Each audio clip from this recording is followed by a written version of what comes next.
la diferencia de este suelo aquí en Santa Lucía con el suelo de Texcoco, donde se pretendía construir el aeropuerto, para que vean la diferencia, porque fue una de las razones por las cuales se decidió hacer el aeropuerto aquí en Santa Lucía.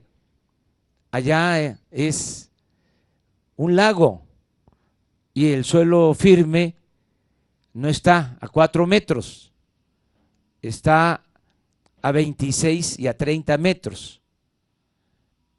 Entonces, si se hubiese construido el aeropuerto en Texcoco, se iba a estar padeciendo de hundimientos y el costo de mantenimiento de ese aeropuerto iba a ser elevadísimo. No solo iba a costar más la construcción, porque aquí hay que quitar 4 metros de suelo que no es apto para construir. 4 metros, hasta aquí donde estamos ya es resistente, pero allá era quitar 26 metros de profundidad de suelo malo y hacer el relleno. Por eso se estaban acabando todos los cerros de alrededor. Aquí, como lo ha explicado el general Vallejo, es suelo de las partes laterales de las pistas, el que se utiliza. Esto es una economía de miles de millones de pesos.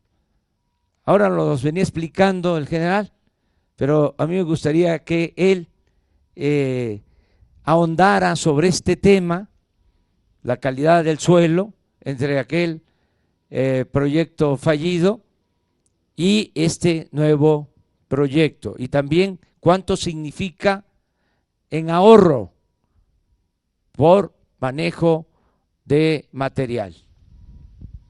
Gracias, señor presidente. Bueno, efectivamente, estamos ante dos escenarios estratigráficos distintos. El terreno nuestro resistente, nos encontramos sí dentro del Gran Lago del Valle de México, pero en las riberas. Y nuestros niveles, nuestros estratos resistentes, como lo dijo el señor presidente, están a 4 metros de profundidad. En el caso de Texcoco, los estratos resistentes estaban alrededor de 30 metros. Para no tener que excavar esos 30 metros, se estaba realizando un proceso experimental que consistía en un proceso de precarga. Significa utilizar elementos muy pesados, que en este caso era el basalto, y colocarlo sobre la superficie y provocar un hundimiento y tener unos filtros para ir evacuando el agua.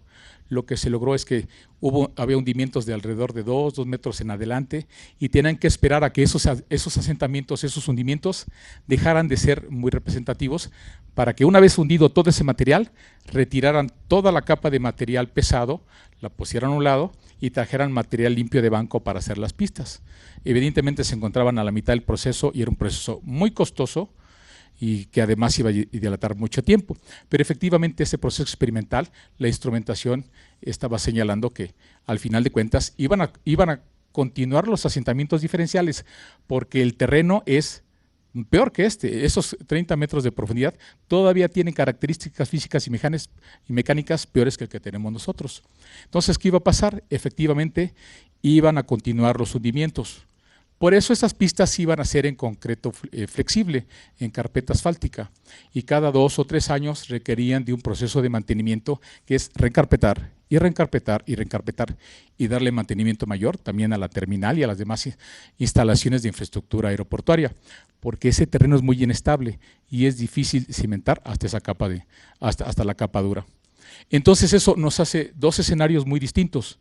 Si a eso le consideramos algunos costos adicionales de suministro de materiales, desorganización en la contratación, y lo comparamos con un escenario como este, donde tenemos un material limpio, donde tenemos toda la potencia de maquinaria e instalaciones y cuerpo de ingenieros para trabajar a bajo costo, lo que logramos son diferencias exponenciales de recursos.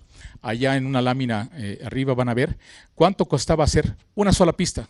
Una sola pista en Texcoco representaba 10,500 millones de pesos.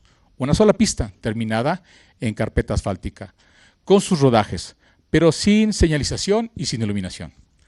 Y eso representaba 700,000 metros cuadrados. Aquí, el sistema de 3 pistas, con sus rodajes, con sus salidas rápidas y con sus plataformas, representa más de 3 millones de metros cuadrados. Y los vamos a construir en 2 años. Y nos van a costar 7,700 millones de pesos. Y los vamos a terminar en concreto hidráulico de la mejor especificación. El concreto hidráulico no puede mentir en relación a la estructura de pavimento. Si está mal la estructura de pavimento, el concreto falla porque no tiene ese elemento de flexión como lo tiene la carpeta asfáltica. En síntesis, nosotros 3 millones de metros cuadrados de concreto hidráulico en nuestra infraestructura aeroportuaria nos va a costar 7,700 millones de pesos.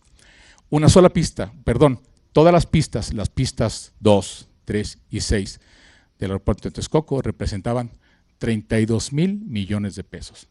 Hay una economía de 23,000 millones de pesos, que en síntesis representa una menor carga tributaria al ciudadano mexicano. Es una economía que hoy se está logrando aquí.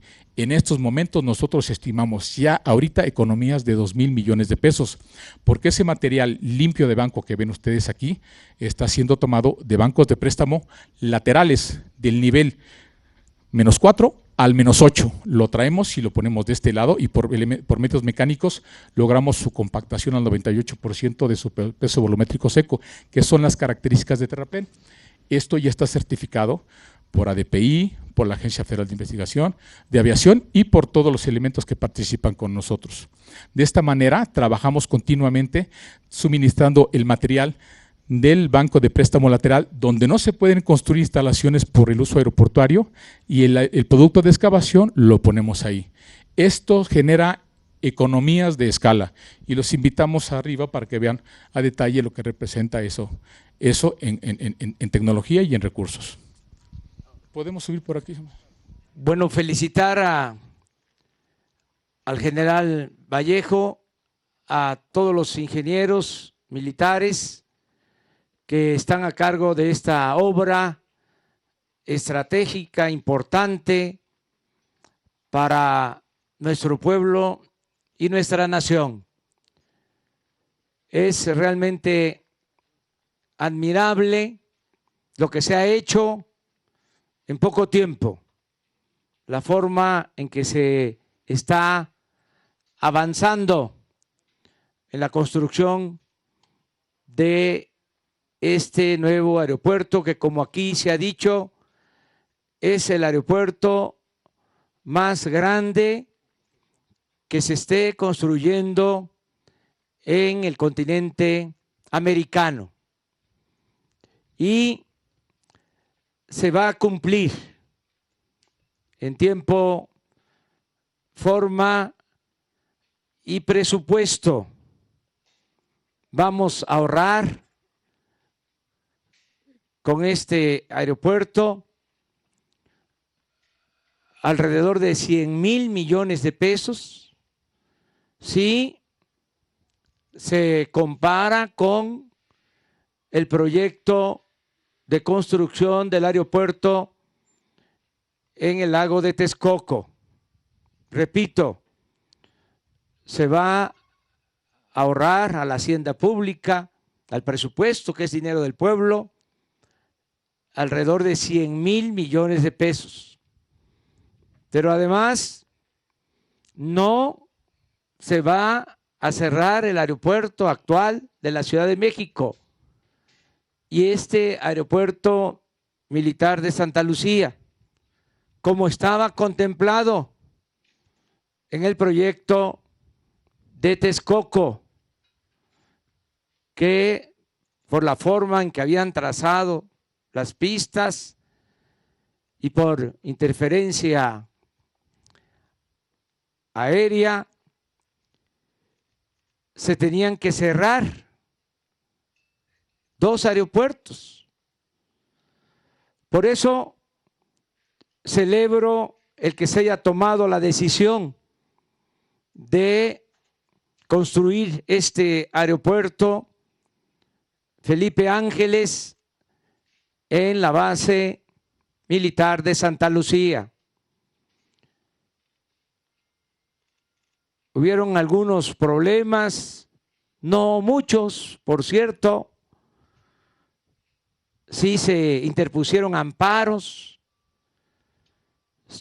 con el propósito de detener la obra, más que nada por cuestiones políticas. Tuvimos que esperar a que se resolvieran las demandas de amparo, más de 100, y actuamos con respeto a la legalidad. Al final se resolvió legalmente, se aprobó por el Poder Judicial la construcción de este aeropuerto y estamos, repito, muy contentos porque ya se está trabajando a muy buen ritmo conforme al proyecto. No hay ningún obstáculo técnico. Se puede mantener este gran aeropuerto al mismo tiempo que funciona el aeropuerto actual de la Ciudad de México y el aeropuerto de Toluca, que también se va a habilitar, porque el Estado mexicano va a adquirir las acciones que tenía una empresa privada. El aeropuerto de Toluca en un 51% pertenece al gobierno federal y al gobierno del Estado de México, y 49% a una empresa particular que decidió vender sus acciones al gobierno federal. De modo que ya se va a tener también la propiedad del aeropuerto de Toluca. Tenemos acuerdos con el gobernador del Estado de México, Alfredo del Mazo, que aprovecho para agradecerle por todo su apoyo, por todo su respaldo. De modo que va a ser un sistema aeroportuario para la Ciudad de México que vamos a poder operar desde el 2022. Acabo de reafirmar el compromiso. Me acaban de ratificar tanto el secretario de la Defensa como el general Vallejo, todos los oficiales, ingenieros, constructores del Ejército, que vamos a inaugurar esta gran obra el 21 de marzo del 2022, por el bien del pueblo de México. Muchas gracias.